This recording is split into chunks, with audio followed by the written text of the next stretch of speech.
Welcome to the Spiritual Life Management Podcast, where we help you bring balance in your life and live to your fullest potential.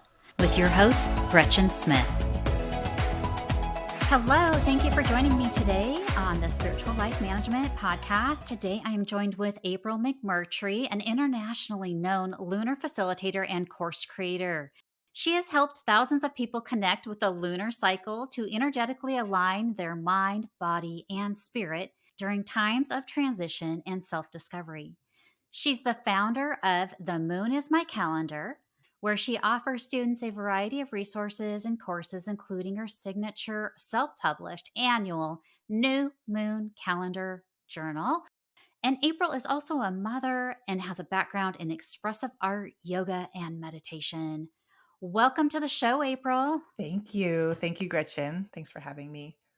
Absolutely. Okay, so I'm so excited because we are going to learn all about the moon. I'm calling it Moon 101. So, a lot of us, of course, know that there are a lot of different rituals and different phases and things of that nature with the moon, but there's so much more. And today I'd love for you to tell us, first of all, how did you get an interest sparked in working with the moon? Yeah, such a great question. I think that spark, I want to say that spark was there all along, just under the surface. So when I look back, for example, my formal studies, I studied, my master's was in teaching language. I taught Spanish for 10 years, and the thesis I wrote about was how to connect language, symbols, and kind of this color coding system to understand grammar.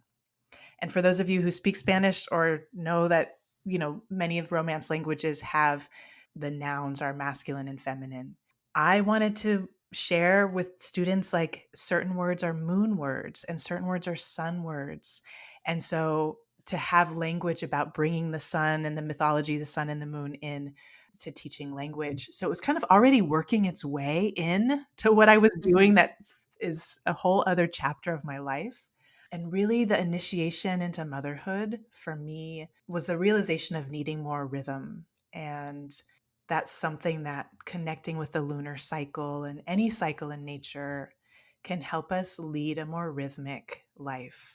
And rhythm, right? When we think of rhythm, like rhythm is relaxing, there's more ease and even possibly joy when things are rhythmic.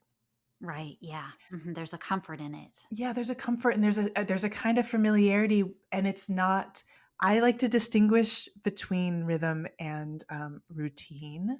As somebody who rebelled against having anything routine, structure, doing things the same, Uh-huh. somehow rhythm, I kind of warmed up to the idea of rhythm.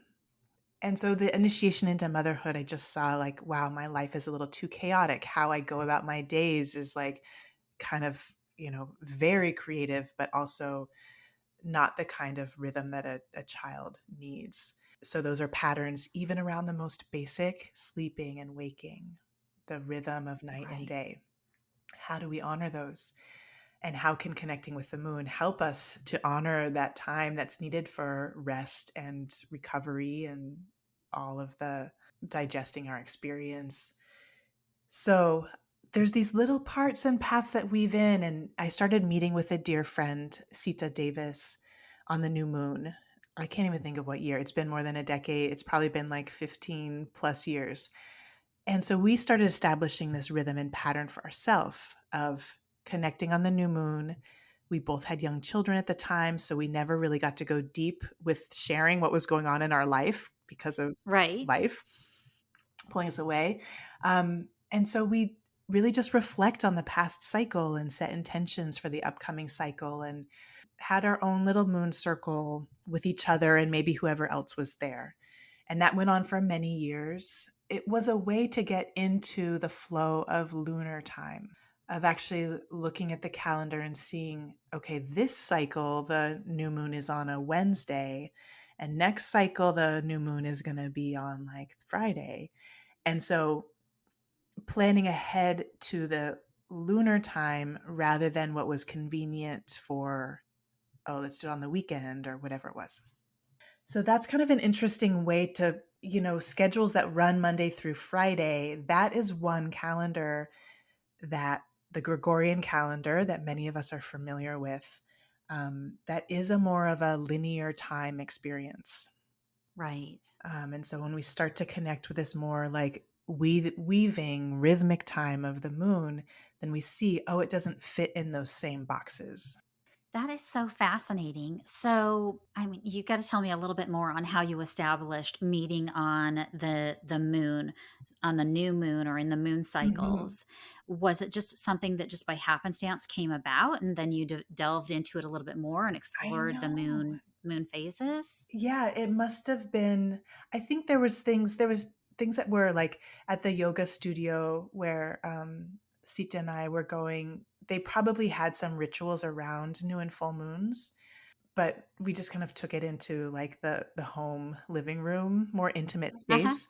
It's interesting because the moon has like some of the qualities connected with the moon are about intimacy and our intuition and things that are not visible or sort of like shown outward necessarily. It's more of an inward internal experience. The moon is so popular right now. And around the time that I was, looking for a moon calendar, I think I had one that had the moon phases that were like this glow in the dark painted on or, whatever, stamped on Yeah. calendar. So like at night, you could like see the phases glowing in the dark. That was pretty cool. And I wasn't planning to make a calendar. I was planning to find one that somebody else had made and just, you know, work with that. But what I found needed, so coming out of this personal practice, Sita and I would, I'd write my intentions in a journal and maybe do a collage or just reflect on lessons I had learned. And we'd share those. Those journals then also had my shopping list, my to-do list, my all kinds of other sketches and things. So the work with the moon would kind of get lost and buried, and I'd have a hard time going back to find a whole cycle later where that particular page was. So from there, I started just having this feeling of what if there was just a container just for this work, just for this kind of self study practice relating to cycles and relating to that pattern of the lunar cycle. So the actual calendar, the new moon calendar and journal, came out of this ongoing personal practice, shared collective practice, and became a place then to kind of house all that or contain all that or just to bring all of the inquiries and all of the transitions and transformations and sort of inner work into Right. one place. Oh, I love that. I love that. I mean, and I currently have a wall calendar. I love wall calendars, and I know that you have created a wall calendar. However, my wall calendar is an astrological wall calendar, and there's so much information Yeah. on there. Yeah. It's overwhelming. I can't even easily just look at it and find out what moon cycle we're in right now, Mhm. what phase we're Mhm. in. And I love the fact that you've actually created something just for that. Yeah. And just for the moon, there's so many other really fascinating planetary cycles that are layers on. And so it's interesting because I thought I was creating something for beginners of like, oh, it's Mhm. just the moon, it's a circle. Circular calendars have been around for a very long time. There are some beautiful images of like gold leaf painted circular lunar calendars that I didn't come across until later. And so I've gone back in and researched calendars throughout time. It's a fascinating study. I kind of wish I could go back to my Bet. undergrad and go into that. I don't know where that field leads you, but there's some fascinating books and just our relationship with time is something that actually is very primal. It's very sacred and it's not just one thing. And it's actually a relationship. It's not just a given. I think most of my experience growing up was I just assumed the calendar was the calendar. I didn't relate to time in that way, but I didn't know that there was that there were other options. Right. Yeah, exactly. Most people don't. Most Yeah. people don't even think about it. And I mean, I was very transparent with you before we hit the record Mm, button. The moon is something that is fairly, I would say, fairly new to me. I don't know a lot about it. And I'm sure that there's a lot of other people out there listening that don't know a lot about it either. And they're probably wondering, well, what do you mean it's not just like a regular calendar and it has these phases? mm, Can you dive into it a little bit more yeah. and just from a very elementary perspective, talk about how we can work with the moon? Mhm. How does it impact us on a day to day level? What we might learn if we're tracking and journaling about the Mm, moon? yeah. So the two questions sort of that came distilled after I started teaching classes online and sharing this work more was the question of where is the moon right now? It is Mm, such a simple question. And to find the answer to that, where do we go to find that information? And I right. wanted to go sort of within my own, to have an embodied experience of that rather than needing to, I mean, there's plenty of apps which can be very helpful, kind of make the bridge. But if it's outside of me, then there's something very empowering about having a felt knowing and sense and Hmm. paying attention. So when we pay attention to something outside of ourself and notice, we can see subtle shifts and changes that, like seasonally, the subtle shifts and changes start happening when we're not noticing or paying attention. It can seem all of a sudden or out of the blue, kind of being like blindsided. Like, why are the days so short all of a sudden? Well, it's always gradual. And so the lunar cycle actually is almost like a mini version of the seasonal cycle. I love the way you just put that because that is so true. I can completely relate to Mhm. that. So I want to share in a way of like taking us through this journey of how we already know and already have the lunar cycle within us. And so when we ask the question of where's the moon right now, we can kind of have a reference point for that. And so I'll Hmm. start with the breath. So this is a cycles within cycles, and there's actually a beautiful image and graphic in the new moon calendar and journal that Sita did the drawings for. The inner cycle is the breath cycle. So if we start with the most sort of elemental expression of all cycles is our breath. And at the exhale, that's that point of emptying out. That's kind of a parallel energy of the new moon. So we're releasing, we're letting go, we're exhaling everything out to this Hmm. emptiness. As we begin to inhale, that is the waxing, that is the growing, that's the crescent, opening up to that first quarter, inhaling all the way to fullness. And that gives us the experience of a full breath, the fullness of the full moon, almost like the fullness of summertime. And after that, as we begin to exhale, that is the waning, the releasing, the letting go, the emptying out, coming back around to the new moon. Yeah, that's an excellent example. So that journey of the breath, and when I made this connection for myself, it was actually 8 years ago, pretty much to the day, 8 years ago, when I started feeling like I think something wants to be born. And that was the calendar. And it came through. And around that time, I started seeing these parallels and experiencing, oh, my breath is a lunar cycle. These light bulbs went off of like, I can just come back to this expansion and contraction, especially when, I mean, at the time I was working 3 jobs, had 2 children, thought I could kind of do it all, but couldn't because of the signs and symptoms of burnout and all the things that go along with that. Right. Something had to give. And so I know I'm sort of weaving this all around of like that's part of the story of this really is I got to a point where that more of what is a solar energy of going and outward and productivity and being on that our society and most of the world like promotes as the way to be. Right. Right, that's how you get ahead, that's like what's expected isn't sustainable at all, and No, we see not that at all. like we're living the result of that. It is not sustainable. So Right. bringing the moon in then is that balance of, oh, there's inhale and there's exhale. There's growing and harvesting and also composting. So then that lunar cycle follows that similar path of expansion and contraction. The new moon giving us a time to kind of reset.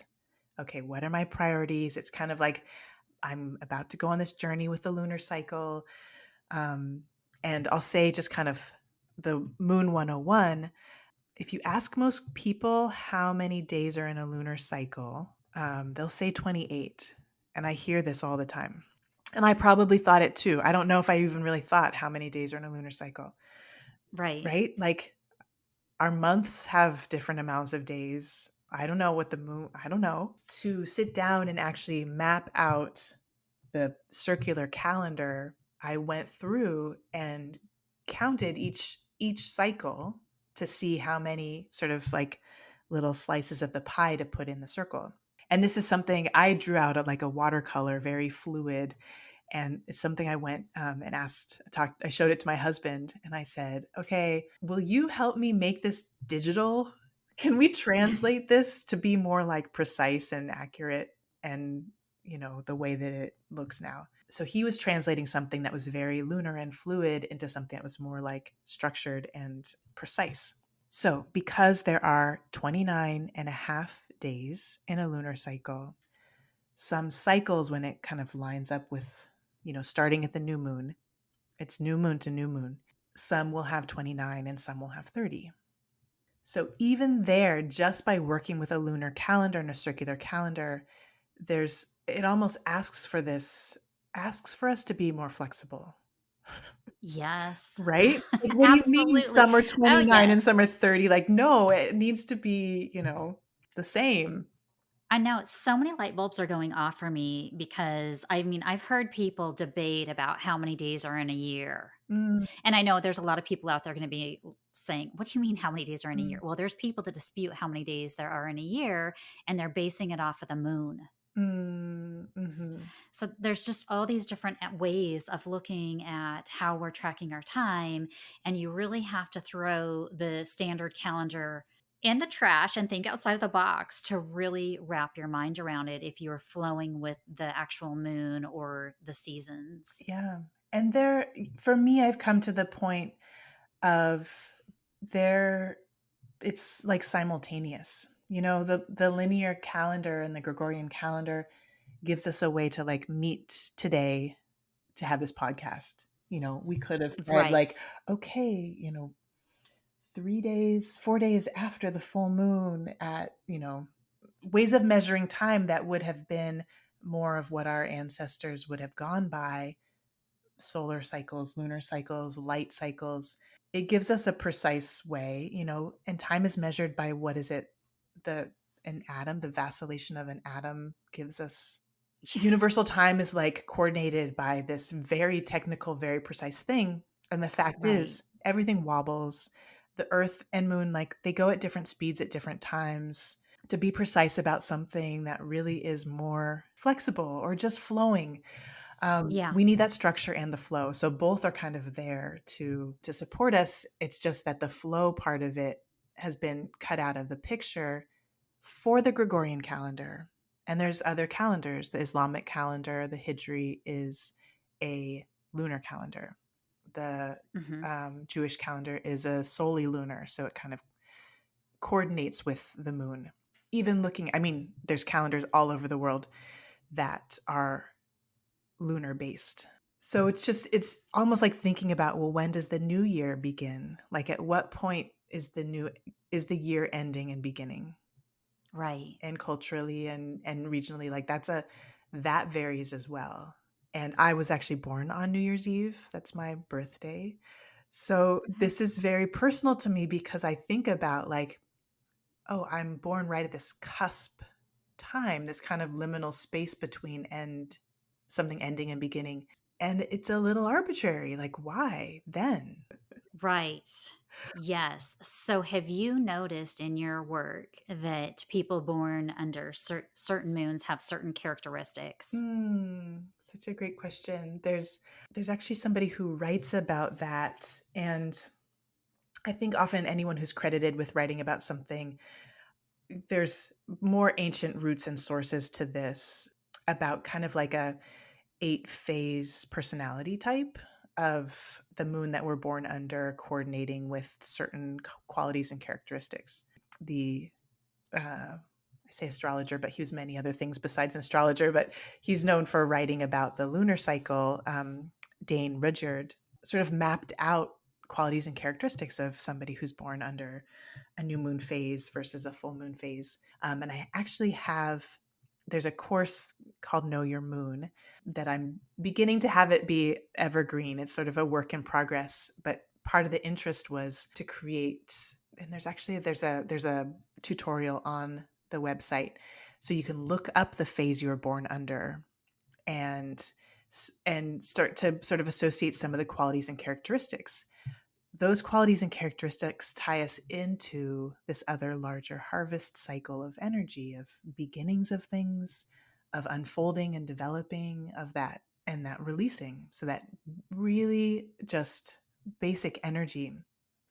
And so it's a really interesting relationship to kind of look into and explore. So if people want to check out the blog post to kind of read and do some, I think with a lot of things, even like personality types or whatever it might be, I get a little itchy about it because I'm like, I don't want to be put in a box. I don't want to put anybody in a box. Sometimes astrology, pop astrology can be so not expansive, not seeing like the full range of the multidimensional, all the parts of ourself. Right. Right? It could feel confining. So I'm just hesitating to say anything because there's it's a relationship and something to feel into. But everyone that I've worked with, and when we look at it's called it's the natal moon phase. So for example, I was born on New Year's Eve on a year where the full moon was at Christmas. So I associated my birth moon then with about 6 days after the full moon, which is Right. the waning and the disseminating and the releasing. And so some of the qualities and characteristics, I'll just use myself as an example. Some of the qualities and characteristics that go along with that is this desire to share and to teach, to take what's been learned from the harvest and then put it to use in some way, and offer it back to the collective. And so Oh, when I I love saw that, that. I was like, wait, how can somebody see into my soul just by the moon phase? Like that is at the Right. core of my desire, is like with the learning of language, how can I take this and sort of digest it and distill it and then offer it back in a way that people can learn from and benefit from in some way. So then I was like, all right, I took it with a grain of salt and then worked with it myself. And I was like, yep, this works for me. So it's really fascinating study that I'll just say, yeah, anyone who's interested to Oh, go that's more fun. with that. Yeah, I just looked up mine. Oh, great.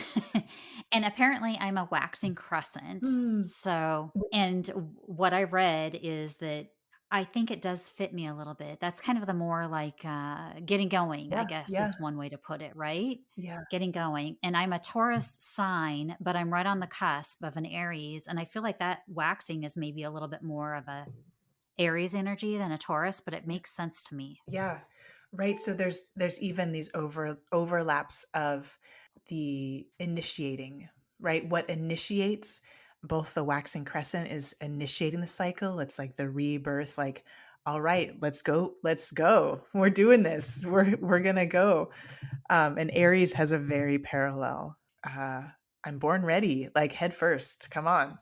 Yeah. Um, Yeah. charge, that forward motion of getting things started. Yeah, that there are some of those kinds of parallels. And what's a beautiful practice then is to find out, knowing what your natal moon is to each cycle, one way to deepen your relationship in that question, where's the moon right now? You might just start with your birth moon phase and see, because the moon, here's back to Moon 101, Sure. the moon balances out over the whole cycle equally, traveling in the day sky and traveling in the night sky. So your birth moon, you might see more in the day sky or more in the night sky. So for you with the waxing crescent, that first sign, My understanding actually of calendars, the word itself connects back with it was somebody's job to go up on a tower and look and call out the first sighting of the new moon. Of like after the new moon, which disappears for 3 days and emerges and comes out as that waxing crescent. Somebody would call out to let people sort of announce, like, the moon is back. However, whatever the call was, I'd love to know. Right. And that calendar comes from that call, that kind of like calling, the announcing of the new cycle beginning. And Interesting. so you would see your moon then, your birth moon then would be visible really only after sunset, about to set on the western horizon. So the moon and the sun, all the planets rise in the east and set in the west. And with the moon, then at the new moon rises with the sun. So this can go back to the moon 101. The reason we don't see the moon when the moon is new, it's not like it's in shadow. It's not like it's like sort of hiding or something, other than like it's hiding in the rays of the sun because they're lined up, rising together. They're conjunct in the language of astrology. They're conjunct. And so at sunrise, the moon is also rising. And there's no way to see the moon without, we're staring at the sun. You can't see the moon in front of the Right. sun. And so that's why that day of the moon is actually traveling all day long with the sun together. And so, in summary, the moon is always there. We just can't see it Yeah. at times. Yeah. Yes. And around that new moon. And that's sort of the mystery of it, that mystery of like disappearing, being hidden in plain sight, being there, but not accessible or not available to our visual senses. So, how can we connect inwardly and sort of trust and know? That's more of the spiritual dimension of the lessons we can learn is how can I trust and know even when I don't see something, that at least with a lunar cycle, like that the moon will emerge and that there is this rebirth, and that even those kind of dark nights of the soul, or however we might describe difficult times in our life, like what it is that coming out the other side. So, can I rapid fire a few questions? I Sure, have please. several. Mhm. Okay. So, if we are following a moon cycle from beginning to, I'm going to say from the full cycle, I'll Mhm. just say the full cycle. If it's a waxing crescent moon, is that the time where everybody should be just getting I visualize the people just scurrying around, getting organized, and starting to get their work done, or starting to plan their work, Mm. if you will. And then as we go through all the phases in the cycle, then we're towards the end, we are probably wrapping up, digesting, moving a little slower, relaxing, almost hibernating to start it all over again. That's the energy. I mean, the energy parallels the seasonal cycle. And Hmm. so, what I'd say is the caveat is like we all have different relationships with the seasons. So, I Yes. actually tend to come a little more to life in the winter and spring. Other people might feel that more about like the fall or the summer. So, I would say it's a relationship. And yes, there's an energetic pattern or template that can help us to lead more rhythmic lives.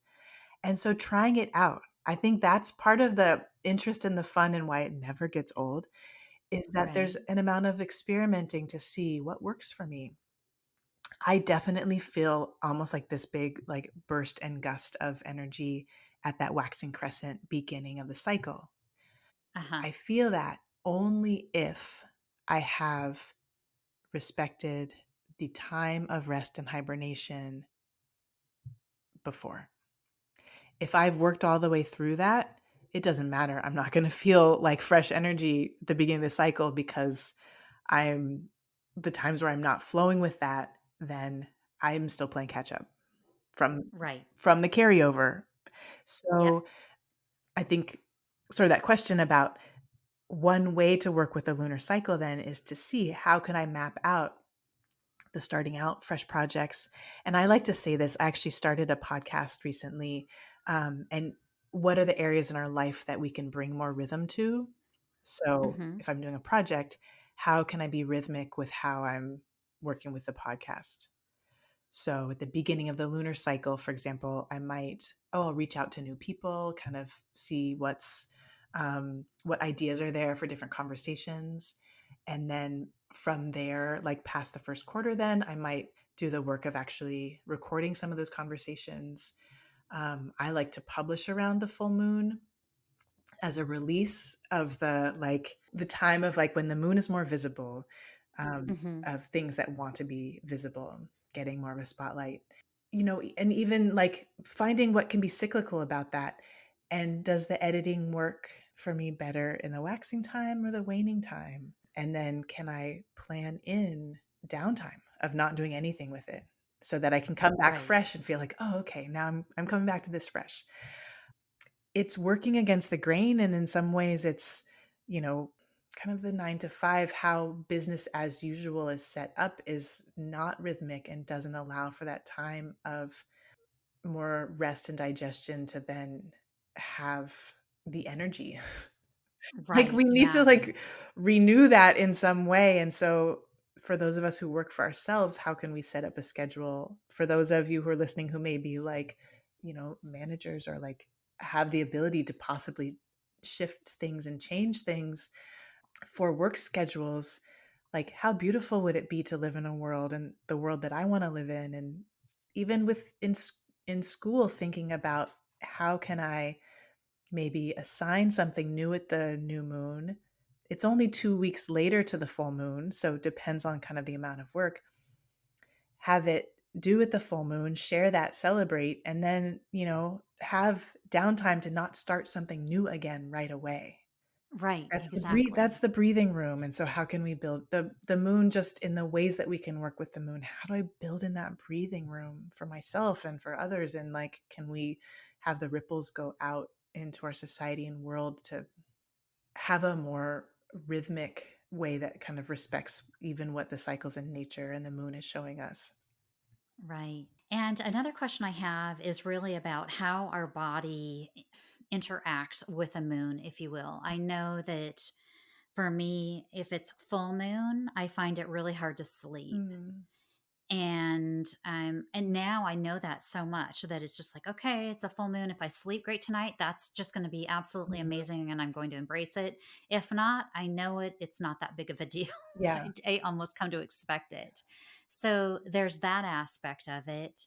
I mean, if you speak to somebody that works in a hospital or something along those lines, they often will staff higher for a full Mm, moon. mhm, And then, of course, women, their menstrual cycles often are impacted by the moon as well. Maybe not so much these days, but I believe they were. mhm, So, what do you find, and what do you know about how our body is impacted by the moon? Oh, and one other thing mhm. is that I have also found that we are much more emotional, and this is just me, so maybe you can just speak to it as well, when we're dealing with I say dealing with, Mm, as we're embracing a full moon. mhm. Oh, embracing. Yeah. I mean, so part of that question is the personal and the collective. Like, on a personal level, Mm, how does a particular moon phase affect each of us? And then on the collective level, is there something that's just heightened? And right, I've looked, the kind of the research around like full moon deliveries or, full moon, like more accidents or whatever the thing is. I've seen it go right, both ways. So it's not something that I would say necessarily is one way or another. And having not worked in a hospital, it's also, I'm not speaking from personal experience, but I have, right. yeah, just saying it has a really big impact and other people saying not. So I think it's kind of like looking at within our own world and seeing what's true. I worked at a school for a long time, and some of the teachers with the younger grades and definitely the preschool would always say, like, is there a full moon coming? Because these kids are like out of control. And so that, I think, kids pick up on, often children will pick up on energy and not quite know of an intensity building, that kind of Right. feeling of like, wait, is there a storm coming? Like that kind of Yes. energy. with some of this work, the practice of self-study in relationship with cycles is to see how am I actually affected rather than listening to say like, well, supposedly this is supposed to happen. What's my true experience? Um, and some people just like seasonally, like in the summer, some people for the full moon is like, oh, I'm going to go and bask in the light and just feel like so drawn to that particular phase. And then for other people, often like me, I'm like, okay, I'm going to duck and cover. Like I'll just lay low, um, Uh-huh. and not get caught up in what can be maybe more swirling the intensity. And so, and why is that? Part of it is on the full moon, but also on the new moon, the tides are higher. The high tide is the highest, and the low tide is the lowest. So there's extremes. So even the Mhm. way that the water is being pulled, the patterns then go to their extreme: highest high tide, lowest low tide. The connection that's there, and you can, if you're curious, like practice this for yourself to see, do I get pulled to more of an extreme with my emotions? Water and the way that the tides are pulled, water is often connected to our emotions and things coming up to the surface, which can be beautiful. And I guess what I see sometimes is people blaming the moon of like, oh man, that was just full moon. It was kind of like this external reason. And I'm interested in all of us taking like responsibility, personal responsibility. So what was it that was so intense building up? Like, was there something that needed to be said to someone that was just like under the surface building up, and then at the full moon the feeling of just like blurting it out, but it had been there all along, and so maybe not Right. noticing the early signs of like this needs to be said, and maybe it was just the full moon like kicked, like just got it going to come out from buried underneath. So Yeah. that is a kind of a developing of awareness, that working with cycles, working with our own patterns, noticing what happened before. What was the week before leading up, and was I sleeping well then, or was I kind of, getting a second wind and not getting rest, so that whatever was there is just going to be magnified, really? That might be the right word to Right. use, magnified by the full moon. But in my work, what I've seen is everybody has a unique experience. And when we listen too much to other people, it could override. There's a potential of overriding what's true for us. And what I found for myself is, even with the work that I do, even with knowing, okay, the new moon is about this exhale, it's about stillness, even knowing that I will get my most creative insights often come around the new moon. And I allow time to go with them, rather than saying like, well, I should be hibernating, I should be sleeping, I should be doing this or that. If things want to come through, it's almost like the seeds. I think of it as like the seeds of the future, kind of like whispering. Mhm. I want to make space for that rather than think, oh, but I'm supposed to do something else because it's this phase. Hopefully that makes sense, because I think for people working with the moon and just beginning, there may be a sense of, well, I want to do it the right way. Like, what's the right way to do this? Yeah. Right? Well, I love that because it sounds like, I mean, we're all unique individuals, all born at different times under different moons. Hmm. And I love the fact that you have a journal because then we can really just start to document as we go through each phase of the moon Hmm. what's coming up for us. And I'm assuming that after a while, we're going to start to see patterns that are really going to make sense. It's all going to start to click after a while. Yeah. And there's a way of like collecting data and kind of like collecting data over time. And what I've found is that just naturally it helps with transitioning from one phase to the next, to see the subtle shifts and really honoring like when one of the most basic things you can track besides sleep is my energy feeling more outward? Do I feel more sort of like outgoing, wanting to be in the world? Or is my energy feeling more inward and I'm sort of resisting, but I just have to do it anyway? How can I honor that? Even if I have to like show up at a certain time, a certain place, knowing that, okay, today my energy is a little more inward. How can I sort of regulate, modulate around that so that I'm not trying to always be on? Even when Yeah. something in me, so I have a little symbol of like drawing a symbol of a spiral kind of going inward, just to Hmm. document and to kind of give voice to the fact of, I noticed today my energy is feeling more inward. I'm going to document that for myself. And later, then I can see that cycle, maybe even what unfolds from there. Do I give myself a little more breathing room? Can I do that? Can I take something off my plate? Does that then allow for like a renewal of some kind? So Right. that's another kind of just starting place of inward, outward. And that inward is more of the waning energy, right? The going inward, and the outward is more of a waxing energy. It's giving language and names to something that I think a lot of us experience, but aren't oriented towards maybe in our families or our schooling didn't ever talk about these things to Yeah. help us to like ground ourselves in, oh, these are natural rhythms. Oh, my life flows more easily when I am honoring them. Yeah. I mean, sadly, today we still don't even teach that. Yeah. And you have to start looking for where you can learn that Yeah. information. Yeah. Yeah. Oh, Yeah, and goodness. I'm definitely, I'm sharing something that I wish I had as a younger person, and you had mentioned the menstrual cycle of like, I didn't know if I was coming or going, and I would put this red dot on the calendar and then try to count things. And that didn't, I know there's apps now, there's like a lot more sophisticated ways to track Right. menstruation, but it was just like another symptom of kind of just the chaos of my life. Um, Right. Yeah. But now for people who do have menstrual cycles and experience that, again, it's another unique experience. Everyone is always cycling with the moon, whether you're bleeding or not. Like that's a natural rhythm that's just happening.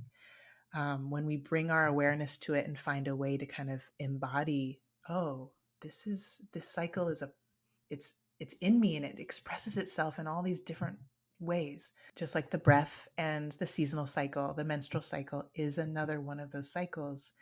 And I think there's also sort of in the collective some writing about like, oh well, it's better, you should bleed at the new moon, this is the way it should be, or this is the way it was naturally always this way. And again, like with the research, I'm like, I've seen both, and there may be a connection to our birth moon that has something about what is natural for us.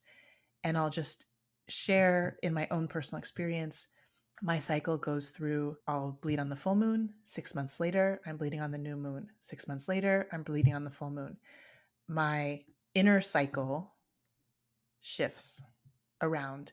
And so I get to experience kind of every single phase, what it's like. And I have much better self care practices to know that. And I would have never known that if I hadn't been tracking in this way.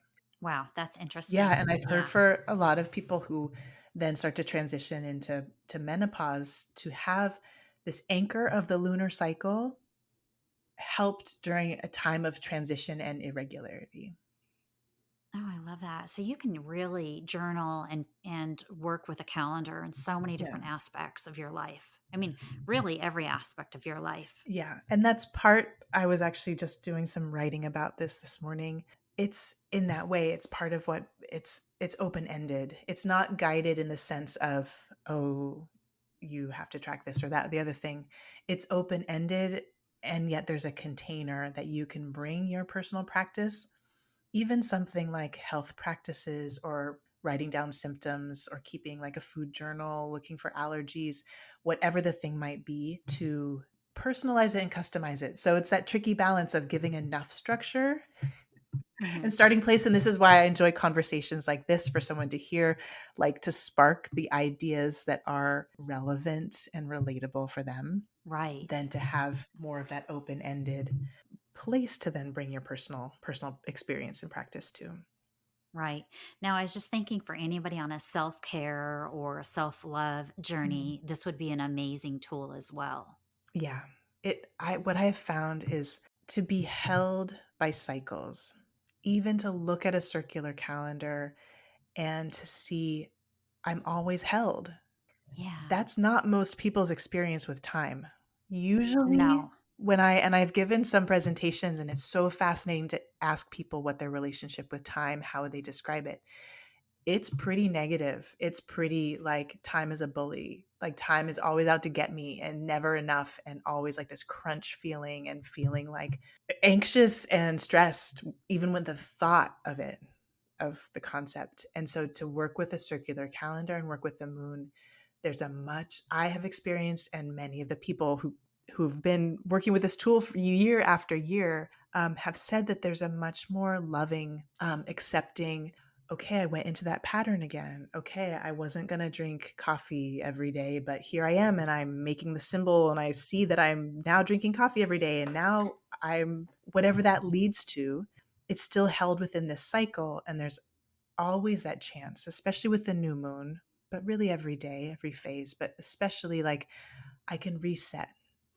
Okay, I'm still held within the cycle. I didn't like fall off the end of some, Right. you know. Yeah.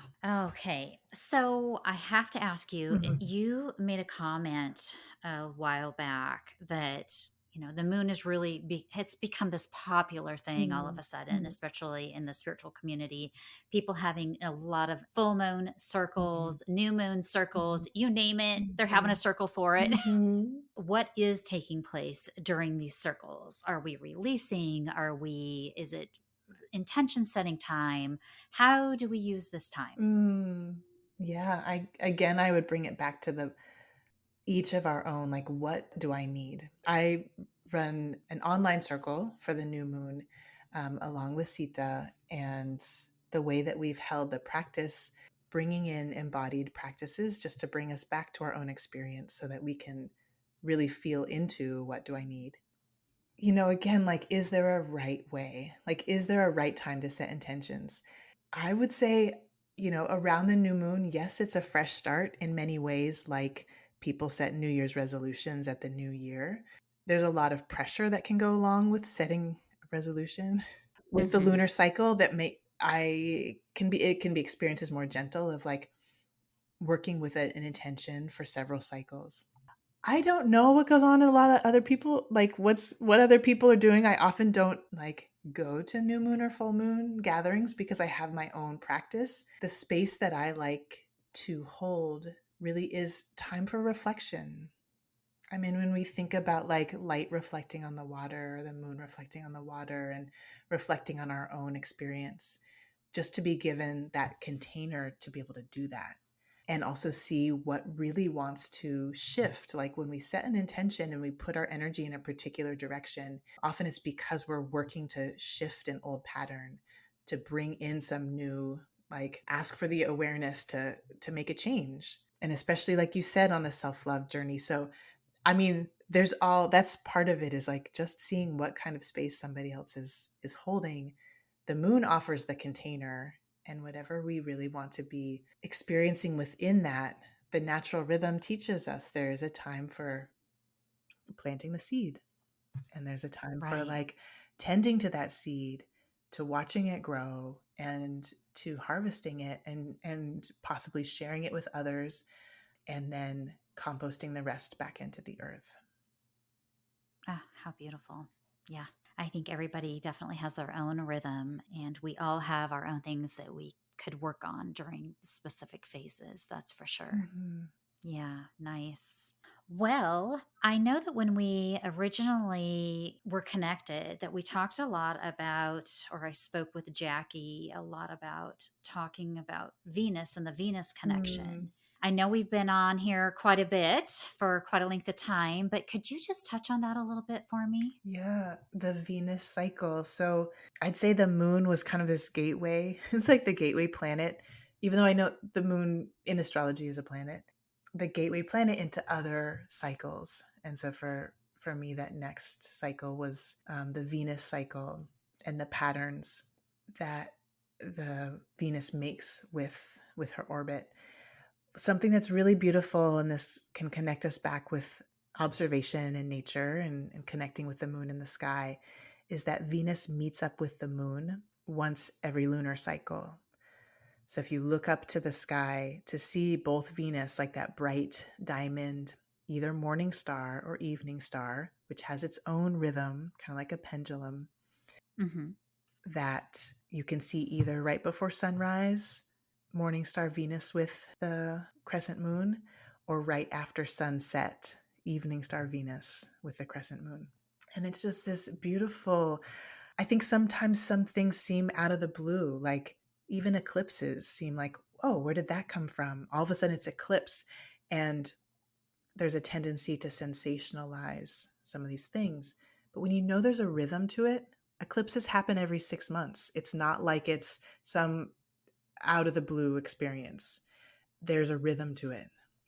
Venus meets up with the moon every lunar cycle. There's a rhythm to it. And any of the things that are rhythmic in nature that we can bring into our lives and have a relationship and a connection to, we can start to embody that more ourselves. I'll teach Venus classes on Venus and classes with the moon. They have such a different vibration and energy that I've become more sensitive to, that is unique and different, where the moon can be more of like a kind of a mothering, like, let me make soup for you. Are your needs being met? Are you comfortable? Those are the questions of the moon. Hmm. Venus is like, what are you opening up to? Like, what is life? What makes you fall in love with life? Like, what brings you to life? What are you attracting to you? Very much like the flower and the rose and the pollination, creation and procreation, and just what like fills the heart with joy and love. So there's a different energy, and I found it while teaching as well. So and I love that they meet up with each other. That's Yeah. beautiful. Yeah, what a wonderful self-discovery there. And it's been going on, and this is the thing, is all of this has been recorded in, like, you know, around the world, but even in like the cuneiform tablets in Babylonian times and in the Fertile Crescent, the Middle East. All of this was recorded thousands and thousands of years ago. The Venus sightings, the lunar cycle, Hmm. the eclipses. And so it's not new. It's remembering, it's uncovering, and bringing up from the surface something that has always been a part of the human experience and connection to the cosmos as we live our lives here on Earth. Right. That is so true. Well, April, tell us, where can we connect with you? Mhm. The website for this work is themoonismycalendar.com. So there are the 2023 New Moon Calendar and Journal and Wall Calendar are available on the website. There's also a blog. There's a couple posts about Venus, and then the natal moon phase. And then I just started a podcast, and there's a link on the website as well, called Between the Moon, and those are the conversation of self-study and relationship with cycles. And then also on Instagram at the moon is my calendar. Wonderful. And you offer several classes as well. Would you like to just share with the listeners the classes that you offer? I know you've touched on a few of them Yeah, already. there's Know Your Moon and Know Your Venus. So it's kind of there's a little more of like a astrological, astronomical exploration, that does go into personalizing your own personal natal moon, but also understanding more about the rhythm of the moon and lunar astrology. I made a little mini course called the Lunar Zodiac series, and that's for people who are interested. The moon moves through every sign of the zodiac over the course of one lunar cycle. And so we can learn about what are the energies of all the signs of the zodiac, as the moon only spends about 2 days in each, 2.5 days in each sign. So I recorded little audios that get sent out each time the moon goes into a new sign. And then another one for the phases. The work of really connecting with all of the phases, not just the full moon and the new moon, and the lunar wisdom and what I've learned along the way. And that's the Lunar Cycle Quest, with Nice. audios that go with each of those. We took a year off, but I've offered a moon guide, a facilitator training, for people who are interested in running circles or holding space in some way and relating to and working with the moon. It really complements so many other practices. And so, yeah, when things are available, they're up on the website, and then the newsletter I'll send out like upcoming classes. And yeah, and the monthly moon circles, there are drop in and like a whole series for all 12 or 13 during the year. And is that via Zoom online Yeah, those or is are that yeah, the Mhm. online circles. I love teaching in person. I just love being in learning spaces and sharing. And so there is a local yoga studio. Sometimes I will do some in-person classes and retreats as well. That was all. It's still coming out of pandemic times of like how much right? in-person work to do. But yeah, I've definitely shared it. I love meeting in person as well. And at some point, And maybe traveling if anyone wants to invite me. I love speaking and sharing, and even with like creative teams and design companies of kind of the thinking around cycles and the harvest cycle and our relationship with time. I love sharing that. oh, that would be wonderful. And April, where are you located at if somebody were to drop into a yoga studio or Yeah, I'm maybe they in want to know kind of what area you're in in? Northern California in the Bay Area. So the San Francisco Bay Area, the kind of Okay. greater Bay Area. Yeah.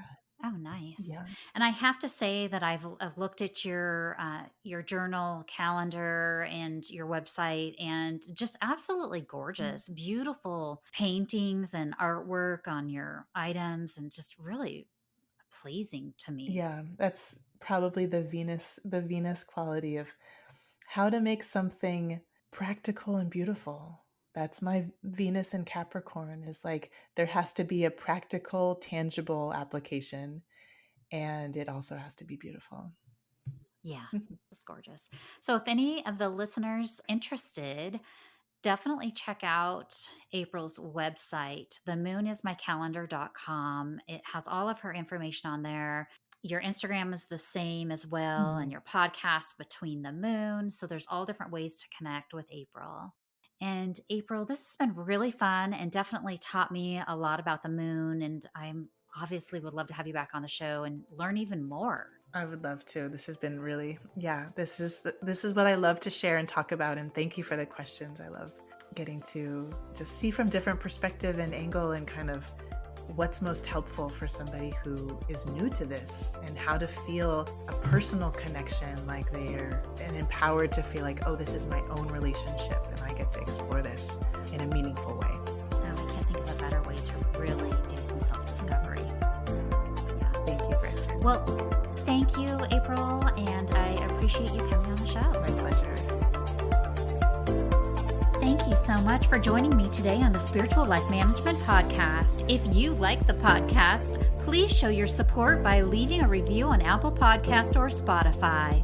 Don't forget to subscribe to the podcast to be notified of new episodes. And if you'd like to contact me, just send me an email at gretchensmithcoaching@gmail.com. Also, follow me on Instagram at Gretchen Smith Coaching for more inspiring content on creating your best life. Lastly, if you're interested in working with me for spiritual holistic life coaching, just send me an email or DM.